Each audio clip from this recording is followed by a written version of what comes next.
Kita tahu, kita semua paham memulai minum dengan baca bismillah. Wajib dengan tangan kanan, saya kira ma'ruf.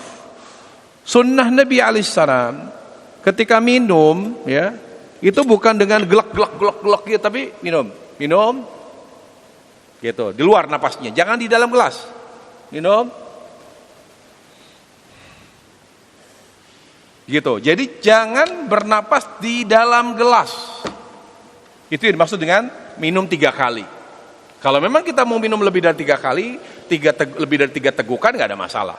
Intinya jangan bernapas di dalam gelas. Tapi kalau mau 3 kali, karena ganjil itu sunnah, ya, minum, glok, keluarin, glok, dah, pisahkan, jauhkan gelas dari mulut, kemudian minum lagi.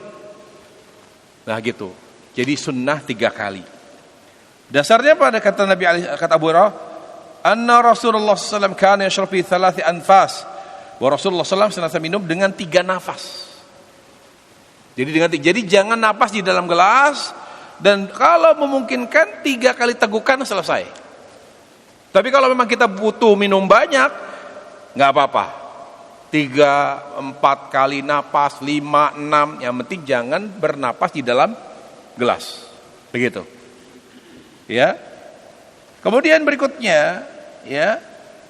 Ingat, membaca bismillah sebelum makan sebagian ulama mewajibkan. Sebagian ulama mewajibkan, bukan sekedar sunnah.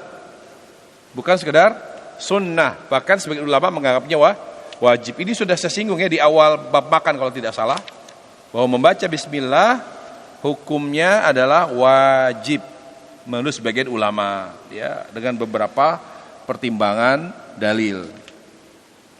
Kemudian, ya, minum air atau lainnya yang dengan cara disedot dengan mulut sedikit demi sedikit, tidak langsung jadi nggak gitu, tapi suruh tetap dengan adab. Walaupun tidak minum dari gelas, dari sedotan, tapi minum lagi begitu. Itu adabnya seperti itu, ya. Kemudian jangan meniup minuman yang panas, ya. Jangan meniup minuman yang panas. Misalnya ini teh, ini tehnya panas nih, tapi nggak boleh. Apa hukumnya? Memang tidak haram, memang makruh, tapi larangan itu tetap kita hindari. Anan Nabi sallallahu alaihi wasallam naha 'anil nafkh fil ina. Sungguhnya Nabi sallallahu alaihi wasallam melarang meniup. Ingat, agama itu kan taat, manut. Kalau kita nggak ikut Rasul, ikut siapa gitu. Tapi kan ini panas, ya tuh udah aja dulu minumnya. Kecuali kita dikejar waktu. Kita disuguhin sementara waktu kita tinggal dikit, itu mungkin. Jadi kita pahami, oh ini makruh, ya udah nggak apa sekali-kali. Tapi kalau waktunya cukup dan nggak perlu kita buru-buru, ya udah jangan ditiup. Kalau nggak, tunggu sebentar sampai udah agak hangat kuku seperti ini, diminum. Ya, seperti ini. Dan setelah saya rasain, ternyata tehnya kemanisan. Baik. Kemudian tidak minum langsung dari botol, dari mulut botol begini. Ya. Terutama botol yang tidak transparan. Gitu. Memang sunnahnya tidak begini. Terutama yang tidak transparan, kan kita nggak tahu isinya apa. Kalau dia apa misalnya, apa istilahnya tuh? Hah? Bukan gelap. Istilahnya apa kalau minuman botol anak-anak sekolah? Tumbler gitu, kan nggak kelihatan tuh. Nah, jangan langsung minum. Khawatir ada kecoa, ada binatang, ada apa. Jadi pelan-pelan. Kalau glek-glek ya keburu masuk duluan kecoanya gitu loh. Tapi kalau ada apa nih? Gitu. Jadi kan seperti itu. Kayak kemarin saya nyimpen tekwan, kita nginepin tuh tekwan. Pagi buat sarapan, pagi-pagi saya nyobain. Udah basi apa masih enak nih tekwan nih. Tapi kok ada rasa kecoanya gitu. Serius ini. Kok ada kecoa-kecoanya?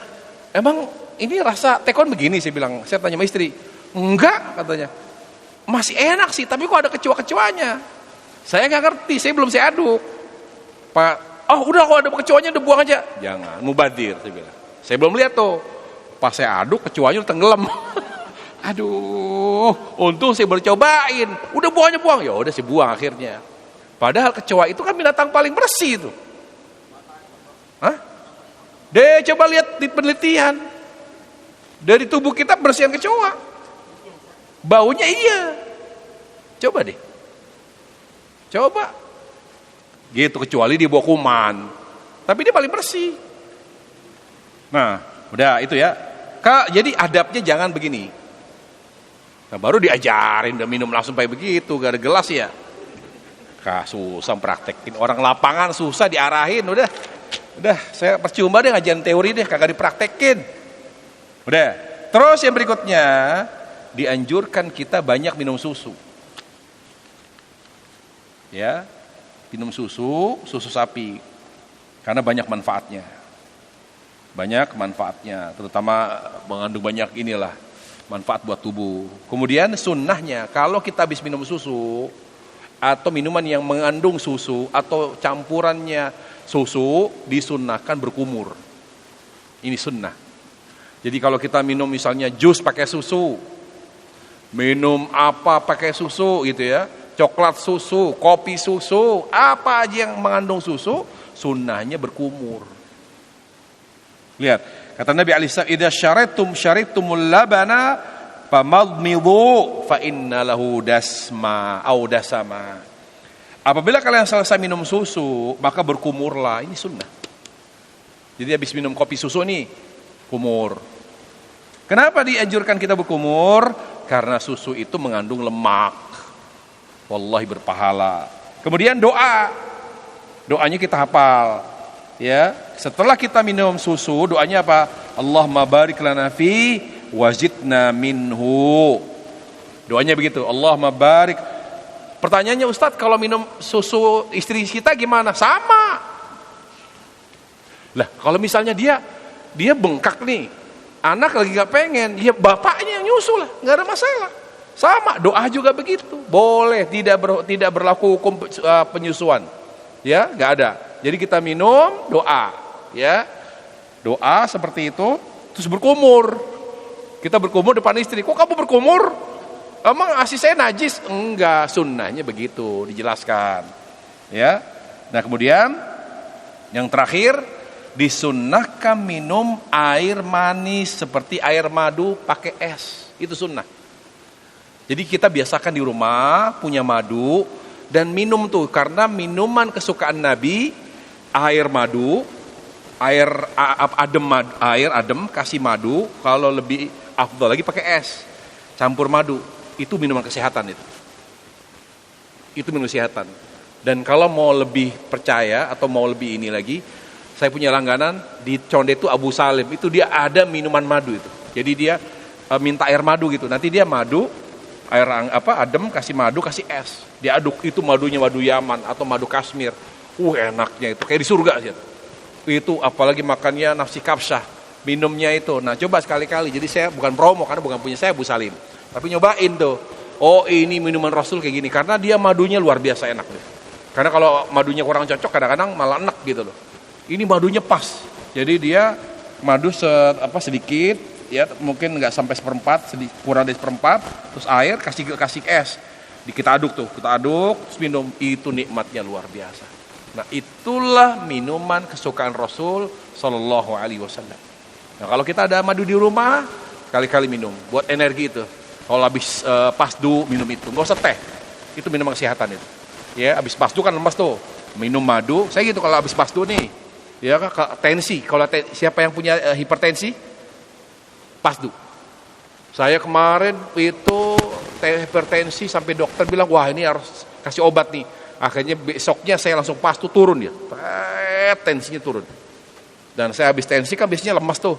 Kalau kebanyakan darah jadi agak gelap gitu. Nah, saya minum kasih madu, terus kasih air adem, diaduk. Udah itu paling enak udah. Gitu. Seperti itu para jemaah sekalian. Jadi biasakan kita minum seperti yang disukai Rasulullah SAW, yaitu air madu, ya, air putih manis atau air putih atau air madu atau air es sirup. Saya pikir juga sirup kalau itu gula enggak, ya saya lebih berekomen itu madu, air madu aja ya, karena dia lebih bermanfaat bagi kesehatan kita. Saya kira demikian, sudah masuk waktu maghrib. Wassallallahu wasallam wa barak Muhammad wa ala alihi wa sahbihi wasallam walhamdulillahi rabbil alamin.